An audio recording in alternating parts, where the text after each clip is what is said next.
Hey, Petunia, it's time for this week's newsletter.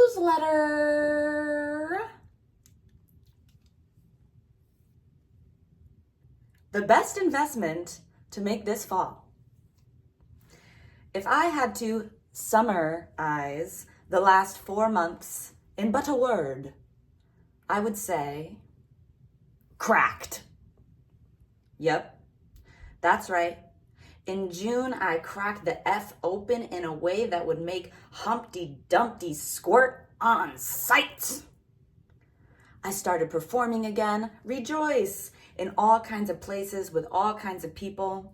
I pursued writing, poetry, and prose that delighted me so. I found clarity around my zeal for making art and making change. My paradigm of what's possible expanded in the most exhilarating ways. But all the while, like good old Mr. Dumpty, I felt like I was falling. Not falling apart or falling down, just free falling. Alice style. Amidst the joy crept a deep fear. Within a given day, within a given millisecond, quite honestly, I'd flicker between looking at the blank canvas of my life and the palette of potential with excitement and then overwhelm. I felt the falling feeling and would fiercely try to get my legs under me in preparation for the landing.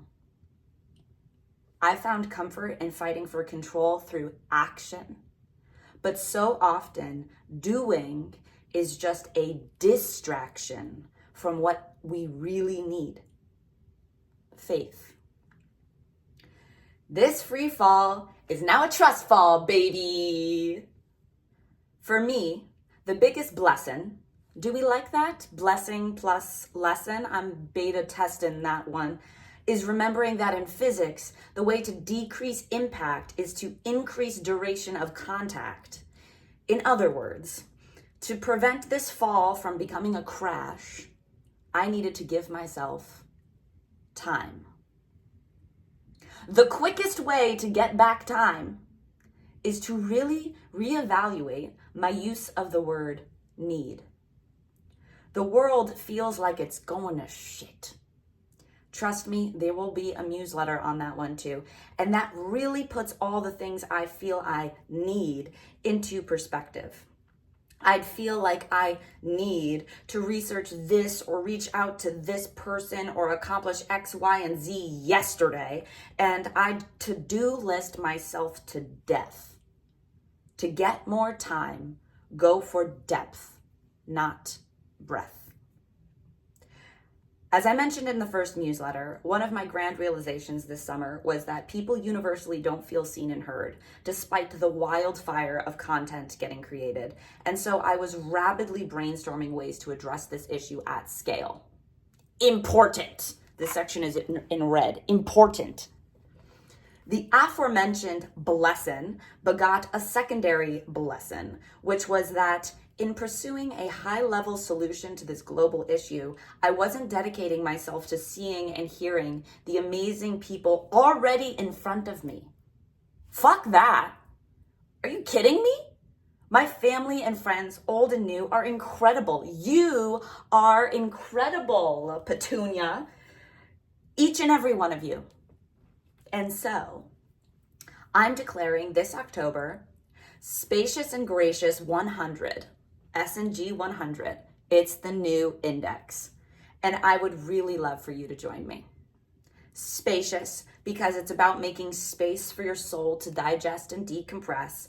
And gracious, because it's gonna be hard and you have to be nice to yourself because you will inevitably either, one, successfully say no to things and therefore feel like a FOMO fool in the process of upholding spaciousness, or two, say yes to things that you should have said no to and therefore fail at upholding spaciousness. Grace in the face of success and failure leads to greatness either way. 100, because we keep it 100, duh. Plus, that gives it the financial connotations required to make it feel like a good investment. First, in this newsletter, I'm going to give some of the ground rules for S&G 100. Second, I'll explain the weekly exploration. Then you can keep me updated on how it's going for you. And then I had ChatGPT make this cool graphic.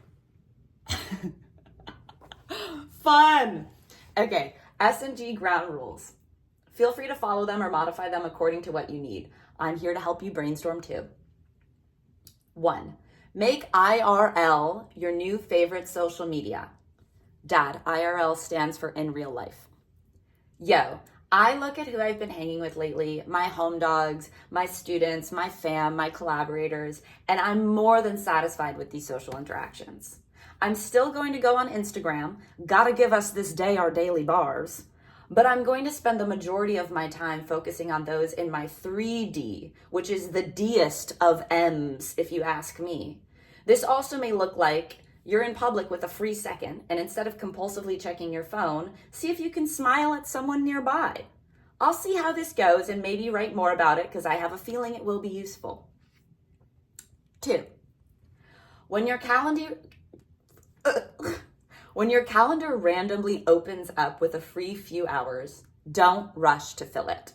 This is so tough for me.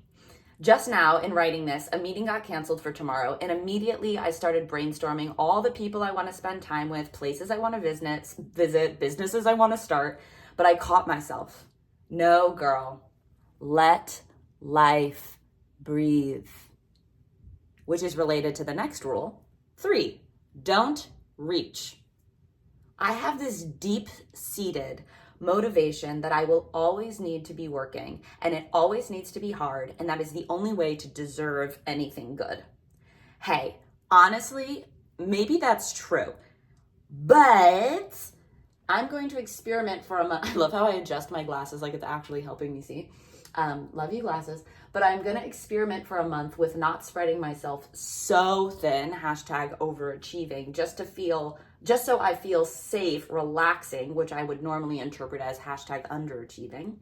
Practically, this may look like relinquishing a few self-imposed deadlines or not scrambling to fit everything in. 4, listen to your intuition. S&G 100 is all about time and space. A quick way to get back more time would be to listen to my gut and stop wasting so many hours and brain powers wrestling with it. Ew, so slimy. Brain wrestling gut, ewy.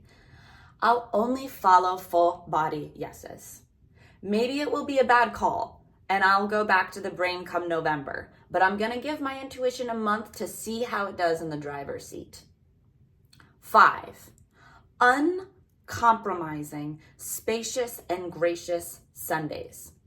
Every Sunday evening, starting at 6 p.m., I'm not allowed to schedule anything.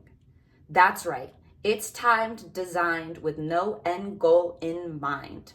All I'm allowed to do is 1, creative things that have no agenda or bigger purpose to them, like doodling or making penises at Clady's night. See pic below. You need to subscribe to see the pic. And 2, this fun and meaningful activity outlined below the picture of the penises. I'm scrolling past the picture of the penises and not showing you. Okay, this is the Sunday activity. It's the weekly exploration.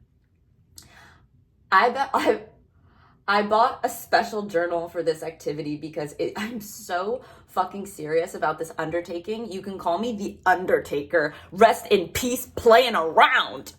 I know you got an old journal lying around that you never actually ended filling all the way up. I know it. So why don't you go get it and use it for this activity?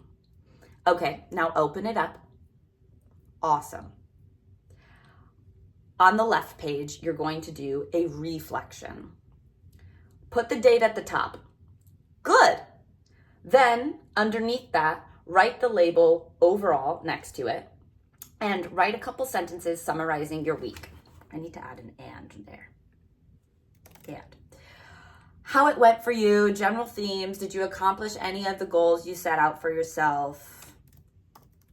Yada, yada, yada. Real-time edits. Then make 3 lists underneath that. Make a list of things you're proud of for yourself that week, 2, list some highlights. Make sure one of them is the hardest you laughed. 3, list some things you learned. They can be fun facts like Cleopatra was mostly Greek and The Weeknd is the most popular artist on Spotify. I know, right? They can also be deep, like, oh yeah, like if I don't get a good night's sleep 2 days in a row, I become a dick. Or at the end of the day, family is most important to me. Right page, preflection. Make 3 lists. First, list any ideas you had that you may or may not want to carry out. These can be activities around the house, artistic projects, or potential careers. 2, then list some things you want to learn more about. Was Mark Antony really Roman, or was he Greek too? Who killed Caesar? How did anchovies end up in salad dressing? Does The Weeknd like salad? Then, 3, list your goals. But wait! There's a catch. This is the most important part of preflection. Pay attention.